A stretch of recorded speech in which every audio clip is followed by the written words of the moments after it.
আজকে আমার মা এসছে। বাজার যাবে তুমি? তাহলে চলো আমরা বাজার যাই। চলো চলো। আসার পর থেকে মায়ের এই ব্যাগটা আর ছাড়ছে না। চলো চলো সোনা, চলো চলো। মা ওকে বলছে যে চলো সোনা, যত বলছো ব্যাগটা চেপে ধরে রেখে দিয়েছে। ব্যাগটা আমি নিতে চাইছি, ব্যাগটা একদমই ছাড়ছে না। চলো বাজার যাবো, চলো। মাম্মা, দিদুনের ব্যাগে কি আছে রে? ও সোনা, চলো চলো বাজার যাই। ব্যাগ চলো। খাবি? হ্যাঁ, এই মামা শেষ পর্যন্ত ধরে এই ব্যাগ হাতে লাগবে। সরো। দাও। এই ব্যাগ তোমার পছন্দ? এই ব্যাগ নেবে তুমি? আচ্ছা, তোমাকে আমি নতুন ব্যাগ এনে দেবো। একটা সুন্দর থেকে তোমার ব্যাগ এনে দেবো। তুমি এটা খেও না সোনা, খায় না, খায় না মা, খায় না। এই না, এই না,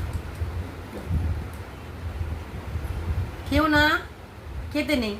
তোমার নতুন ব্যাগ আমি একটা কিনে দেবো, ঠিক আছে? মাম্মা, সোনা আমার একটু হেসে দাও। ঘুরতে যাবে? হাসো।